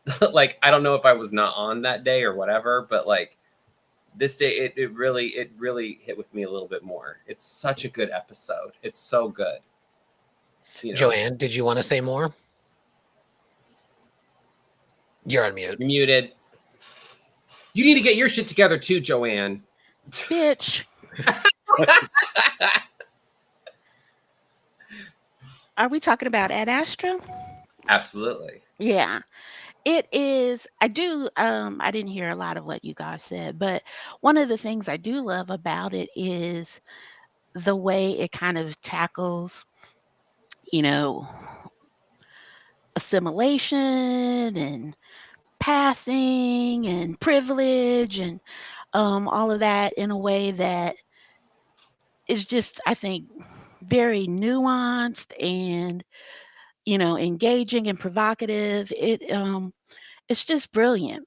And this is, speaking of fashion and costume, this is one where we really have to unpack the costuming, because Yatiti was rocking the fashion. Gorgeous. Gorgeous Just costume. gorgeous costumes. So it was a nice little slice into, kind of civilian culture as well. So just brilliant on so many levels, and just their whole friendship, and that, there was, some romance kind of underneath it as well. Just, I don't know. I loved it. I loved it on so many levels. Loved it.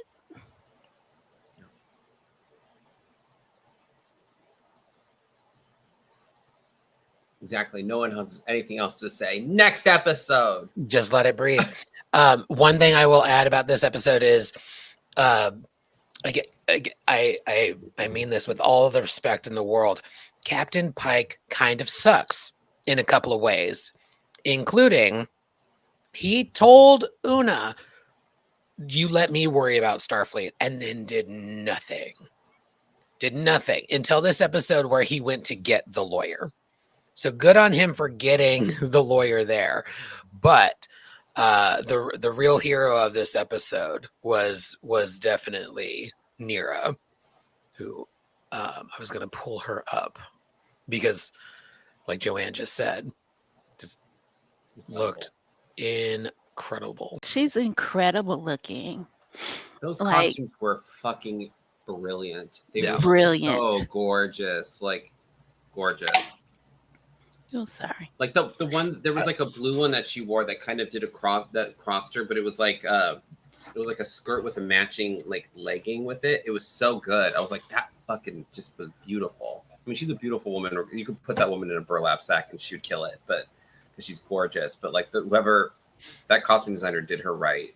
Like, you know, that's a woman that's an actor who goes backstage and talks to all of the craft people, talks to all the crew. They all know her. People love her because you can tell that. It's so good. Look at that. Yeah, the sleeves. Yes. It's beautiful. I couldn't find a better picture of it, but yeah. Between the costuming and what's in that chair, this is all of Will's favorite things. This is it. This is all I needed.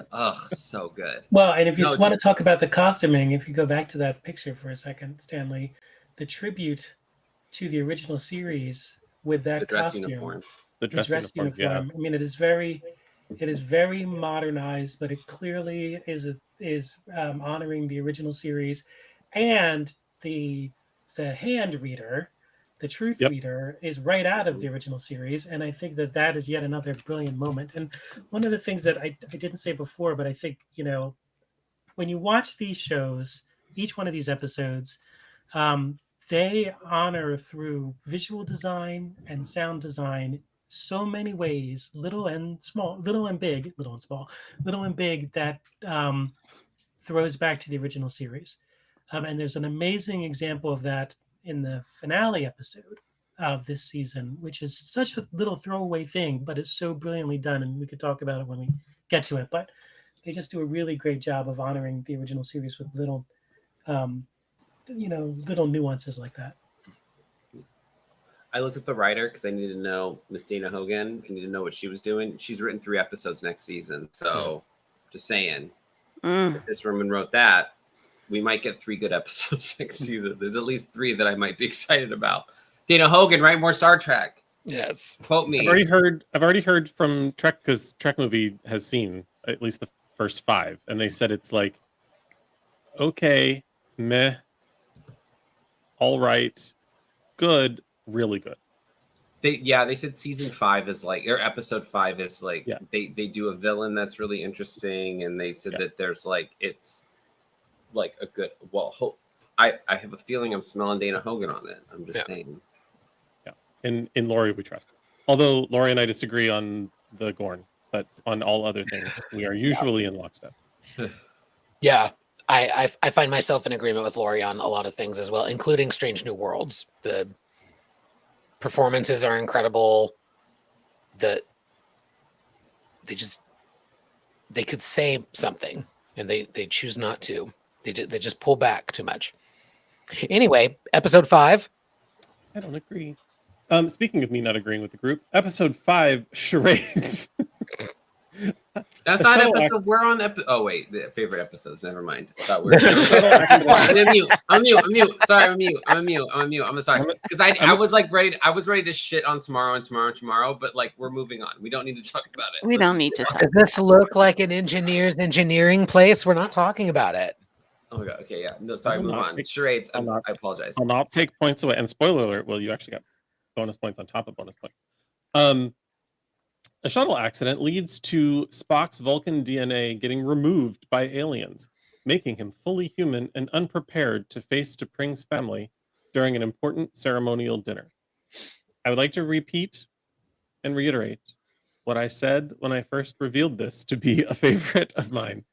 It's silly and fun.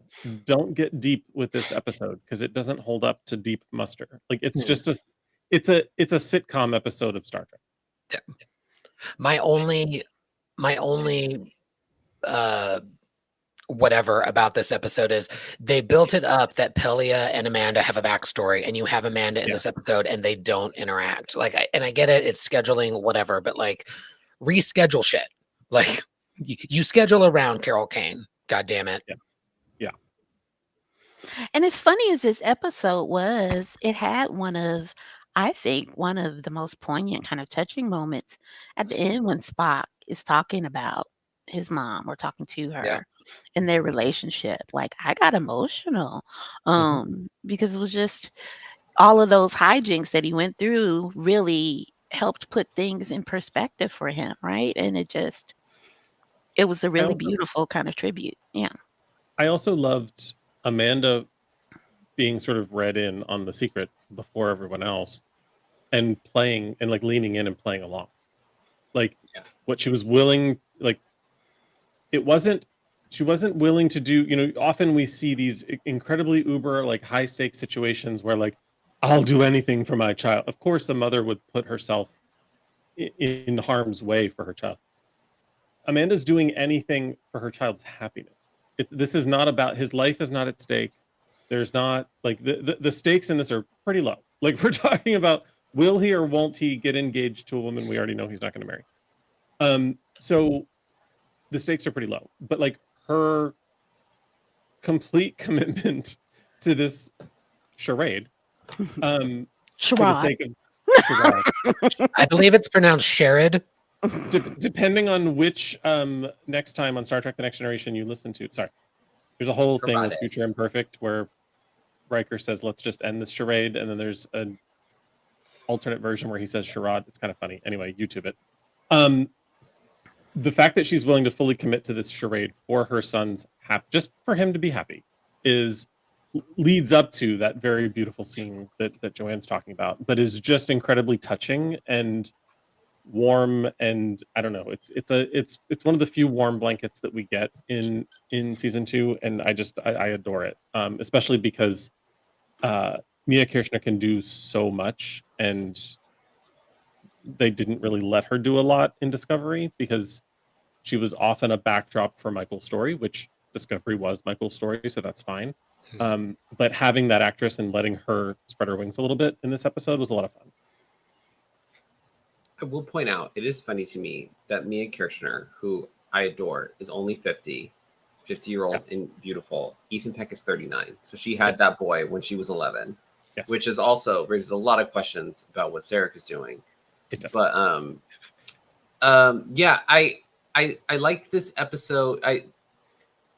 Most of this episode I thought was kind of silly and ridiculous, but that moment with Spock and Amanda is great because it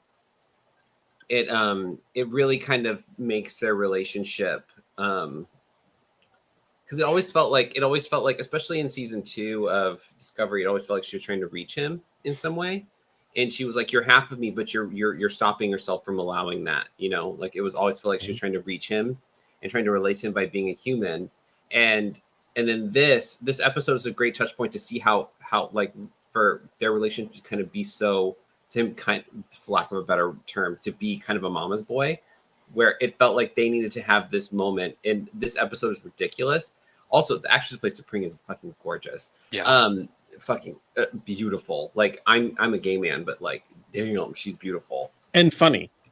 Oh, and funny, and like an incredible actress. Like she makes, like, even in the first season, like T'Pring is like that episode where they switch bodies. I think is so good because she's such a good actress and she's phenomenal. But yeah, I think that bringing her in to have this moment with them, and it kind of, you can see Spock then realize what she was trying to do and then relate in all of this kind of moment is great.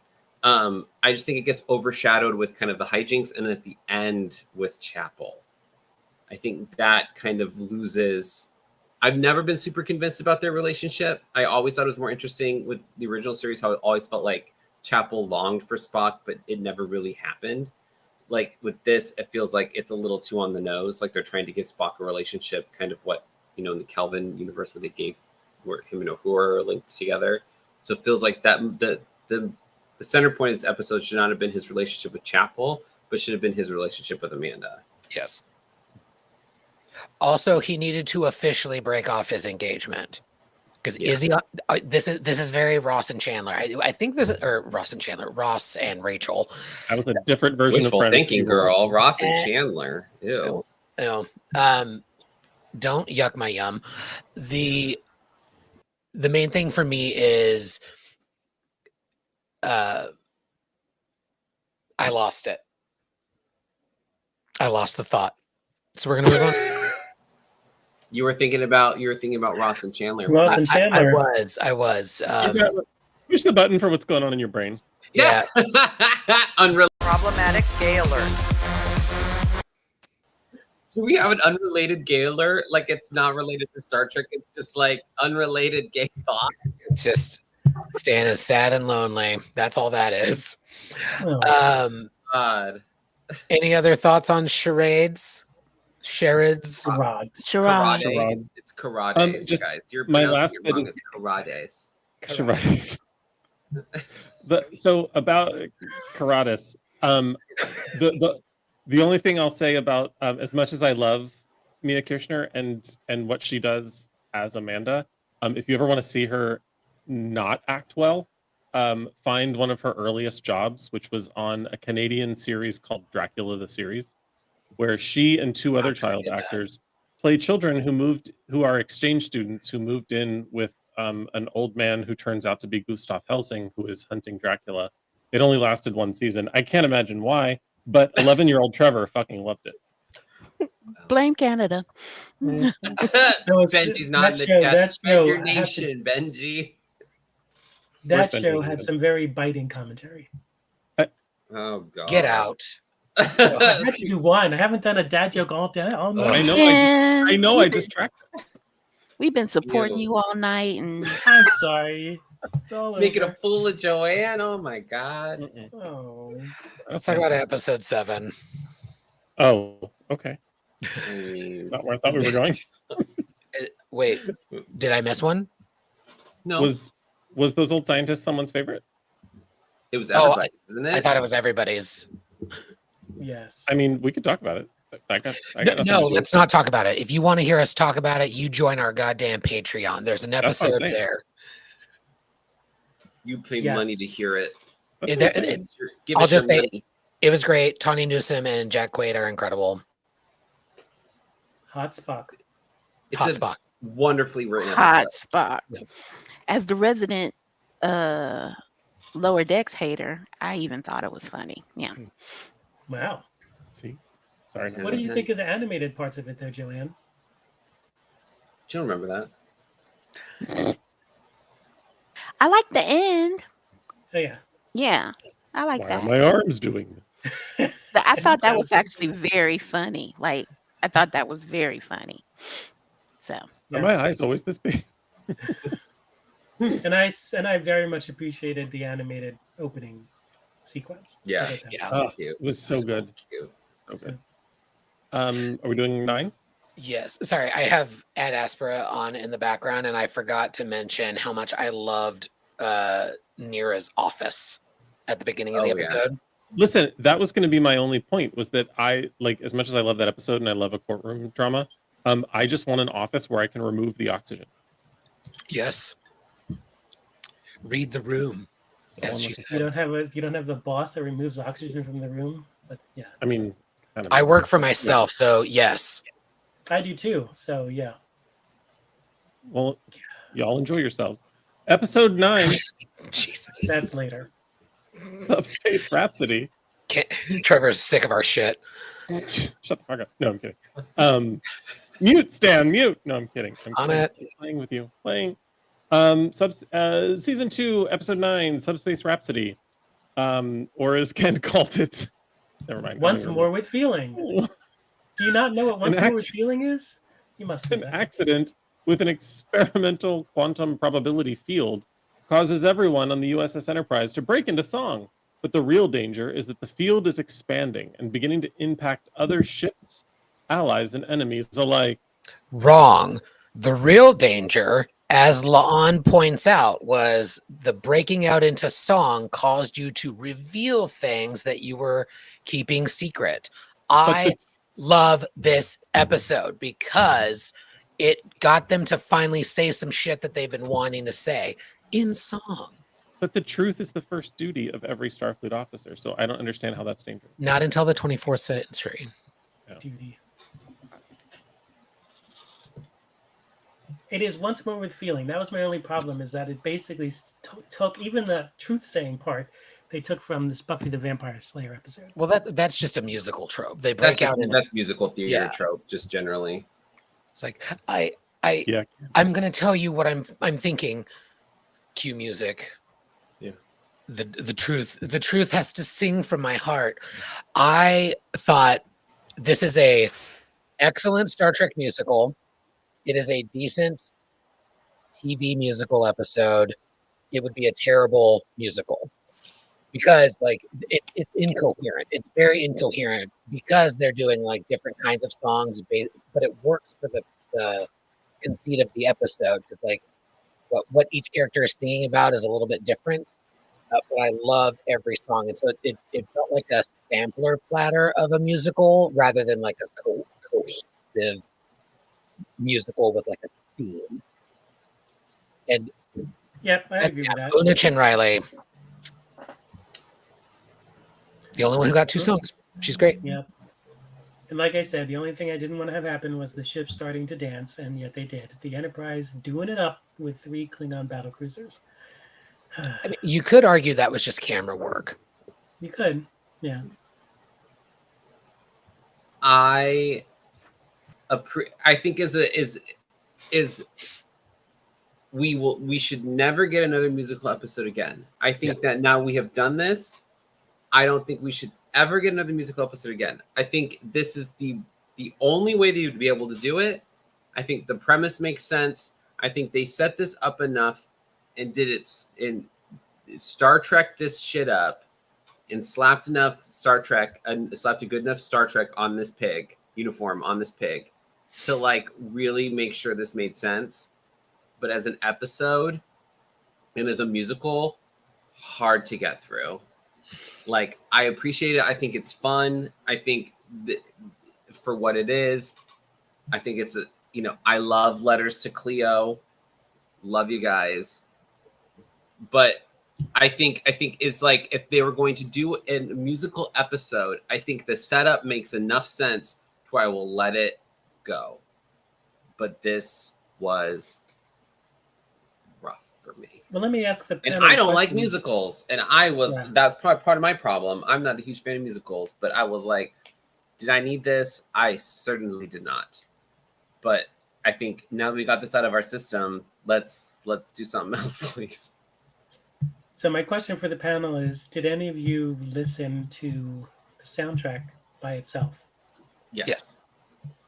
And just enjoy the soundtrack? Like I still do sometimes. Yeah. Especially Keep Us Connected. Silly as. So good. Yeah.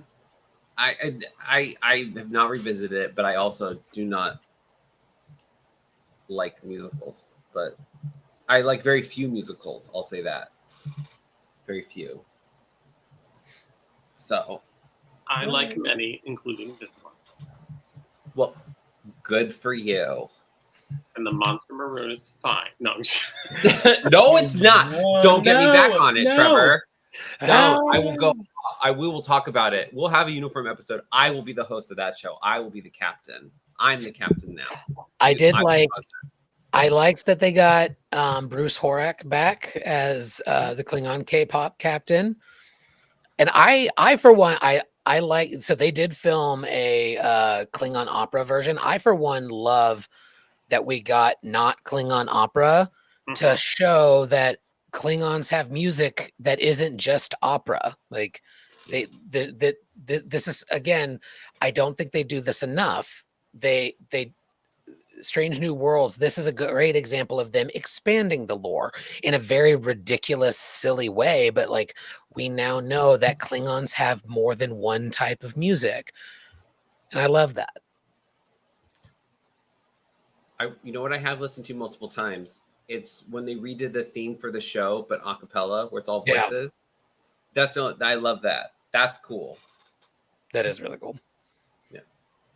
Agreed. Shall we talk about episode 9? We just did. No. Let's do it again. Oh, that's right. No. Once more with feeling. No, so next week, season 3 hits. Nobody listed it as a favorite, but we should do a quick recap of Hegemony. We've got a lot of shit going on. They tried to best of both worlds us to less dramatic effect, although waiting 2 years before giving us, you know what I realized this week is it's been so long that we don't have any episodes about Strange New Worlds up, because that is back when we did Self-destruct. yeah. Oh, When yeah, we that's did true. that, yes. It's been a long way getting from there to here.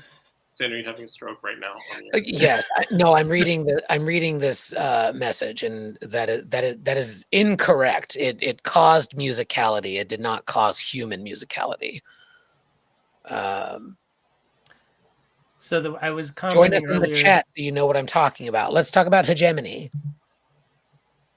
So I made a comment earlier about how they the production team does really subtle nuances to salute the original series. So in this episode, when Pike is talking to his girlfriend, what's her name? Captain someone so. Patel.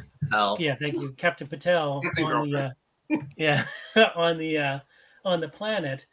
When they start getting interference, or when there's signals breaking up a little bit, they use the original series sound effect for when communications are disrupted. It's very subtle, but it's very cool, and that's the kind of thing that that they do well to salute the original series. I thought for sure you were going to say that you loved how they were in a random Midwestern town in the 23rd century. That was the only thing I No. A didn't. modern 21st century Midwestern town in the 23rd century.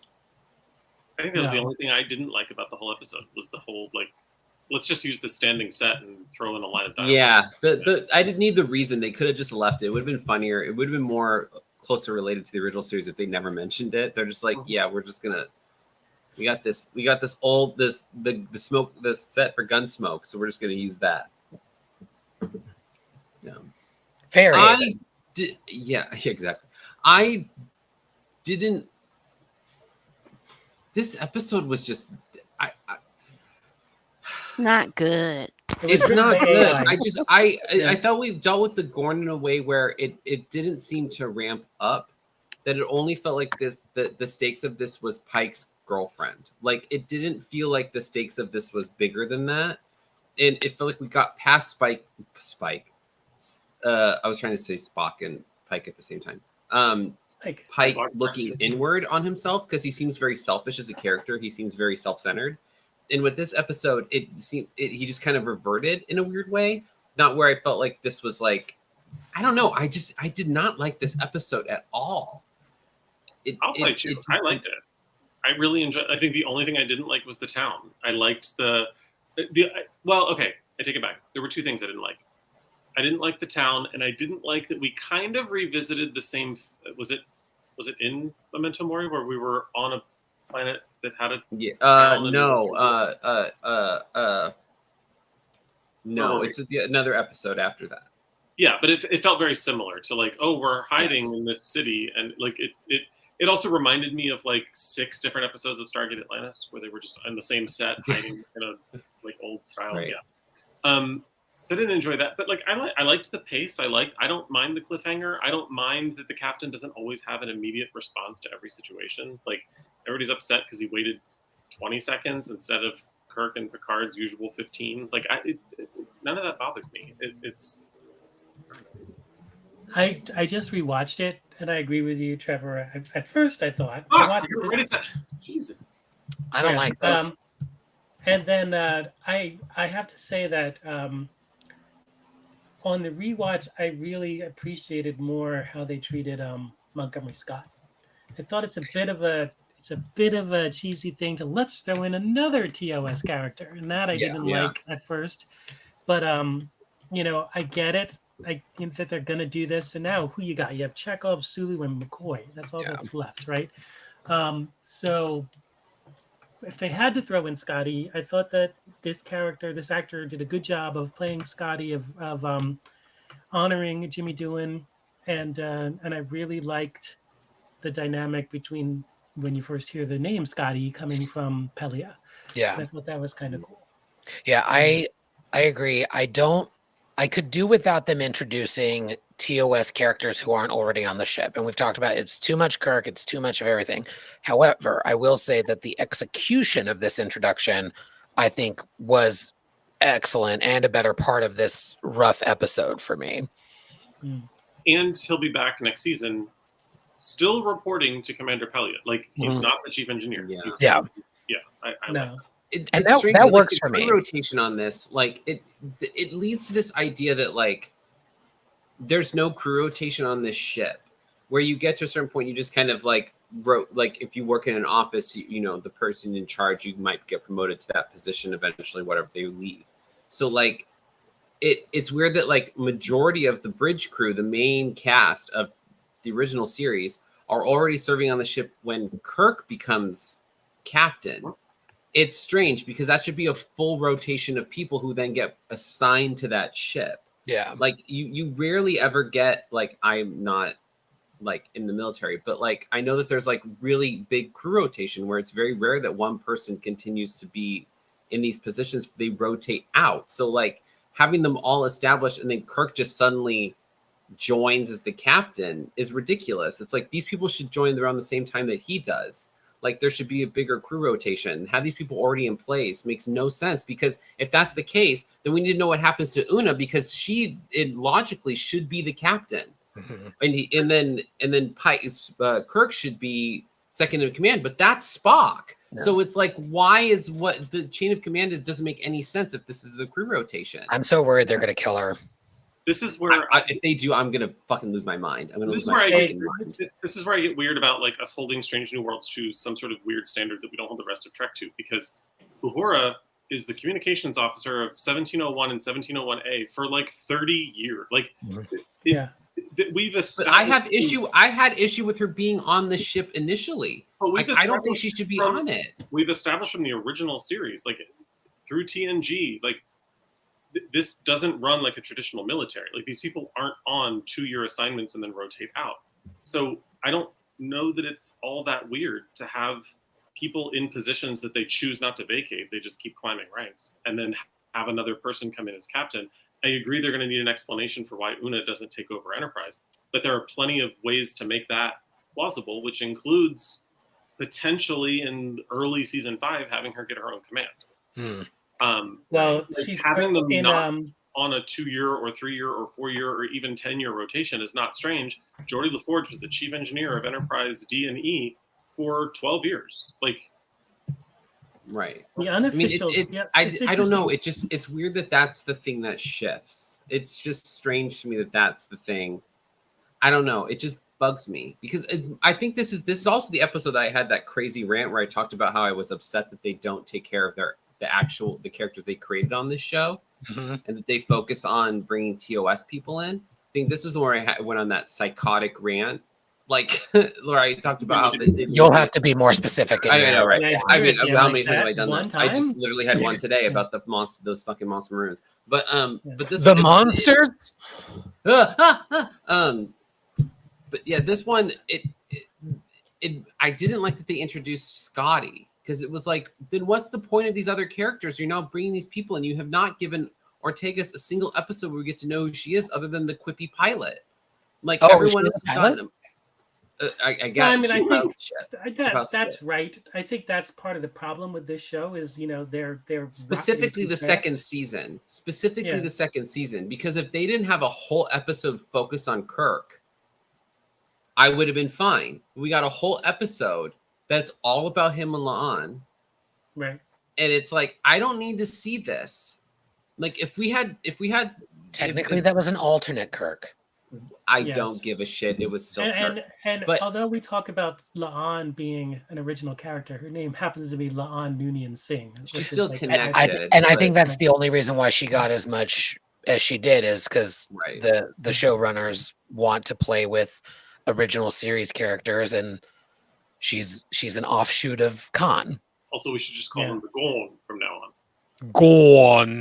You know what we should do?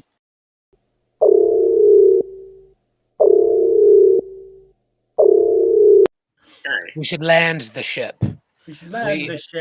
We have so many more exciting things that we could be talking about, but we are coming up to the end of our time together.